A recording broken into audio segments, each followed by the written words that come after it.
бүгін міне суға неменеге кеткен, селге кеткен адамдардың әлі нәсілдері шешілмей, басымызда баспана жоқ, қыс жазымен кигіз үйде қыстап ауру сырқау кісілеріміз бар.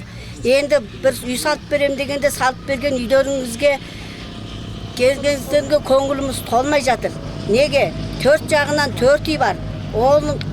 Bir үйде 9 семья бармыз. Ауру сырқау кісіміз бар. Бала чағалы кісілер бар.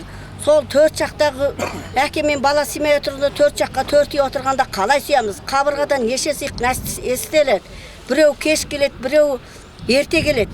Жақсы айтпай жаман жоқ. Қандай бір жағдай болатын болса, онда 2 үй, 3 үй бірдей жабылып қала ма? Бұған біз көңілімізді толмай, кішкене араздығымызды білдіріп отырмыз. Мен болғанда Кәрімхан деген кісінің үйшімін.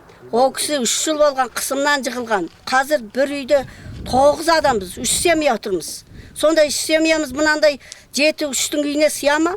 Сыймайды ғой. Кішкене өздеріңізде нәрсе ойлап көріңіздер. Әшем бұл кедері дерекен бастарында үй жоқ екен деп, қалай болай әшем болса болды, болмаса қойды деген үй салып бергенді қойыңыздар. Мынандай үй таған тартып салып жатқандарыңызға барлықтарына аразды болып отырмыз. Осындай енді балалы мынау адам 5 саусақ бірдей емес қой. Біреудері 7-8 баласы бар. Біреудер арақ ішетін кісілер, біреу ауру сырқау кісілер бар. Сонда мына біттей 4 жақтағы 4 үйге қалай отырамыз? Ертеңгі күні біреудің арасы шығады, біреуді төбелеседі, сен сөйттің биттің дегенге. Сонда біздің құқығымыз қайда қалды? Бізде бір жаман болса да құқығымыз бар ғой адам құсаған. Сол жағын енді сіздерге кішкене пікірімізді айта кетейік деп жатырмыз. Üçün өнгөрсөн оны 2018 оны 7-р сарын 14-өөс 16-ны хоор өөр усан давтагдсан иргэд байна. Өнөөдөр хүртэл жил гаруй болтол биднэрт байшин тавьж анхандаа 8 байшин болсон. Адаг сүйдэн 360 4-7 хэдийн харьцхан тийм байшинтай болоод байна. Энд хичнээн хүн амьдран гэж бодож байна.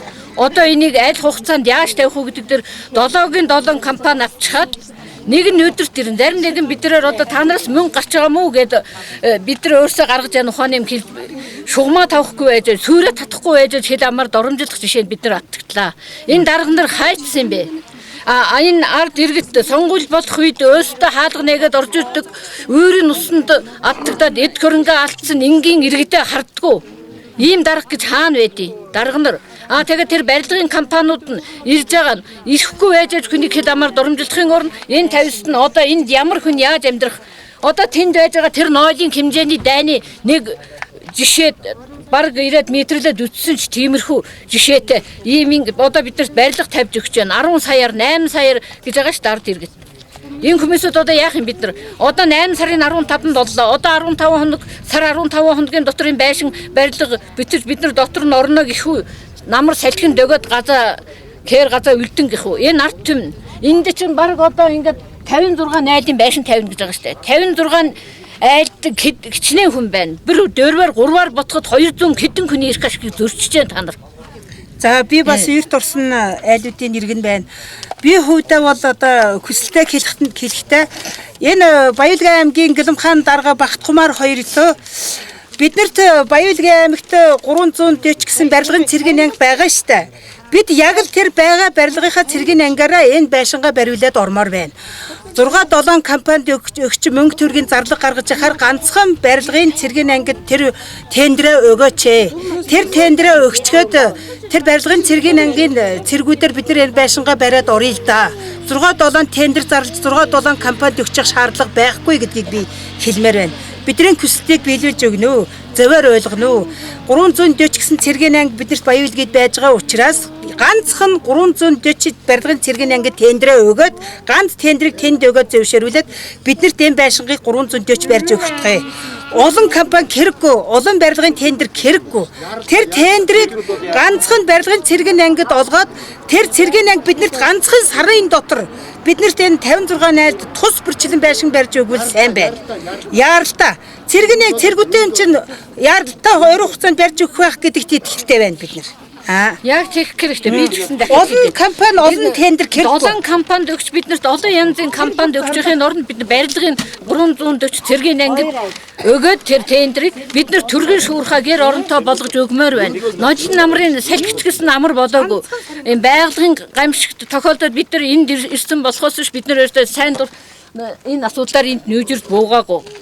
Ухаа санаагаа нэстэ усанд алдаагүй шүү. Өөр нь усанд орсон боловч барилгын цэргийн ангид өгөөд түргэн шуурхаа бидэрт бариуж өгөхийг хүсэж байна. Та тендерийн дарга тэр үлгий сумын тэр хариуц голомхан баваржаа нэдэрт бидний хэлэх хүсэл тэр барилгын цэргийн ангид олон компани бид нар шаардлага байхгүй. Мына жағындағы екі үйдің терезесі күн жағына қарап тұр. Мына жағындағы екі үйдің терезесі көлеңке жағына қарап тұр. Сол мәселесі тағы теріс болып тұр. Онан кейін мына үйдің ішкі несі өлшемі 3:60. Ал несінде тересінде болғанда тазасы 4 болуға тиісті екен. Былайғысы 7:68 болуға тиісті екен. Осыны жаңа біз мына жерге барғанда бір қайрақ түсіріп жүрген әйелге кезігіп қалдық. Кезігіп қалғанда Кәлен деген әйел екен, ол Темісте мұғалім дейді. Ол кісі бізге былай айтты: сендер мына салып берген үйге қанағат неге қылмайсыңдар? Ақша сендерден шыққан жоқ деді. Ақша кімнің қалтасынан шығып отыр? Шетелден келген көмек қой бізге келген. Сендер мына кигіз үйде отырсыңдар дейді. Жарайды, менің кигіз үйімді Кәлен алсын да маған үйім берсін. Әйтпесе ол не деген сөз? Жалпы қарайған қалқымау. Қараңыздаршы мына адамдарды мысалы. 1 жыл болды, 1 жылдан асып бара жатыр. Сонда неге осы ұсақ баладарды, мына қан жапқан қартты неге қарап көрмейді бұл кісілер? Мен өз басымда мысалы 2 семья бір үйдемін. Астын қазған жоқ дейді мына жердегі отырғандар. Несін сементін өте жұқа құйған, фундамент өте жұқа. Екі үйдің арасында, екі үйдің арасында чуылдақты. Екі үйдің, мына 4 үйді бірдей бүйтіп салып тастағанда арасындағы чуылдақты қайтеміз. Мысалы жас баламыз бар, қолымызда келініміз бар. Не деген жандарыңыз ашымайды? Халықтың неге ойламайсыздар? Сіздер халықпен дарғы, халықпен адам болдыңыздар ғой. Халықпен партия болдыңыздар. Сондықтан жоғарғы отырған лауазым иелері халықты қараңыздар, көріңіздер. Бізге де бір уақыт оң қабақтарыңызбен қарап көріңіздерші. Бұл деген сіздерге бұйрық емес, өтініш. Үгээд хороолт баригдах гэж байгаа шинэ тэр ердийн нэрвэгцэн айлуудын хорооллын талаар АР дэргэдээс гомдол мэдээлэл ирж тухайн баригдах гэж байгаа байшинд сэтгэл хангалуун бус байна гэсэн мэдээлэл өгсөн.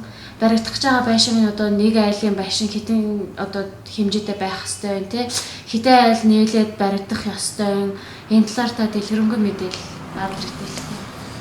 За 2018 оны вирус нэрвэгдсэн өрхөдөд тусламжийн аяны дагуу одоо Казахстан улсаас 500 сая төгрөгийг бол одоо байшин барьж өгөхөөр манай аймгийн иргэний төлөвчдийн хурлаас шийдвэр нь гарсан өнгөрсөн жил. Энэ жил бид нэр 3 сараас эхлээд одоо тэрэндээ ямар хэмжээний хичнээн байшин барих юм бэ гэдэг одоо асуудал дээр одоо тулгараад хэд хэдэн удаа хурдсны эсэстэй бол одоо аль бодохоор одоо энэ хүмүүсүүд бид нар бол одоо тэр хэмжээний хаус том хэмжээний одоо байшин барьж өрөөсөж чадахгүй 500 сая төгрөг. Аль болох олон айлуудыг хамруулах шаардлагатай болчиход байна. Одоогийн байдлаар бол одоо их нэрвэгдсэн 270-аад айл байгаа. Гэхдээ бол тэр бүгдэнд нь одоо хөрөц юм уу 500 сая төгрөг байна. Тийм учраас аль болохоор их орон байртай болгоё гэсэн шийдвэрийн дагуу 56 айлын бол одоо байр барихаар одоо байшин барихаар тэгээд шийдвэрэн гараад зураг төсвөн гараад энэ аймагт бол одоо тендерийн хуулийн дагуу тендерийн зарлагдсан. Тендерийн зарлагдаад 7 компани аваад сая тендерийг дүгнээд сая одоо гэрээ хийгээд бид нар бол одоо байшингуудын одоо юугаа үзүүлсэн байна. Газрыг бол одоо ерөөсөө шийдвэрлээд өгсөн байгаа. Тэнд бол одоо яг зураг төсвийн дагуу гомдлог хэрэг нь одоо зураг төсвдөр нь бол одоо нэг шиг болоод нэг айлын суус гэхээр нь одоо 4-8-ны харьцаатай ийм 2 өрөө байшин барьж өгье гэсэн дүгнэлтэнд хүрсэн. Энийг дагаад зураг төсөв хийгдсэн. Барилгын захиалагчийн алба болын хяналт тавьж ажиллаж байгаа. Хэрвээ барилга дээр ямар нэг барилгын материалын дээр нь аль эсвэл бусад одоо юм дээр ямар нэг маргаан гарвал тэр захиалагч чанаруудаа хийх юм зүйтэй. Тэр хүмүүсүүд бол инженер нь очоод байнга одоо тэнд бол хяналт тавьж байгаа. Ямар материалаар барьж байгаа яг барилгын ямар хэмжээнд хэд байна гэдэг одоо яг тендерийн хуулийн дагуу тэр зураг төсвийн дагуу баригдана. Энд бол одоо барилгын захиалагчийн алба юу яаж байгаа хяналт тавьж байгаа бас одоо дээр нь одоо мэргэжлийн хяналт талнаас бас хүмүүсүүд очоод шалгалт хийн хүлээж авах үеэрээ комиссэнд бол одоо манай өргөс сумаас бол бид нар бас комиссэнд орж ажиллана. Тэр үед бол хэрвээ хэмжээ нь бага аль эсвэл хүрсэхгүй шанар муутай ийм барилгын материал баригдсан байвал бид нар хүлээж авахгүй. Эхлээд 56 айлын одоо орон сууцыг бол одоо хүлээж авсны дараа энийг бол одоо үерт нэрвэгдсэн айлуудын одоо нотоос эхлээд одоо комиссийн байгаа. Энэ комисс хуралдаж ямар айлуудаар өгөх талаар энэ шийдвэрийг гаргах юм.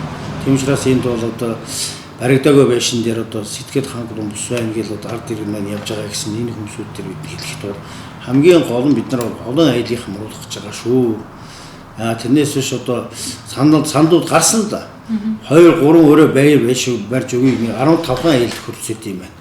15 айлыг 3 4 өрөөтэй байранд оруулах уу? Аль эсвэл 50 60 айлыг бол 2 өрөөтэй байртаа болох уу, орон байртаа болох уу гэдэг төрөнд тулаад сүүлд нь олонхын саналаар бол одоо бага хэмжээ нь бага ч гэсэн олон айлыг хамруулах юм зүйлтэй юм байна гэдэг одоо шийдвэр дээр гараад шийдвэр нь гарцсан байгаа. Тийм учраас одоо ард иргэд маань асуух юм байвал тэнд бол хяналт тавьж байгаа байшин юунууд байгаа, инженерүүд байгаа. Бас газрын даамлууд бол одоо газрын маргааныг зөвхөн зогсуулж тэнд бол одоо координатыг олж хэмжиж хийцэн байгаа. Тэнд бол одоо тендерийн тухай хуулийн дагуу шалгалтын компаниудад ажиллаа хийж байгаа гэдгийг хэлье.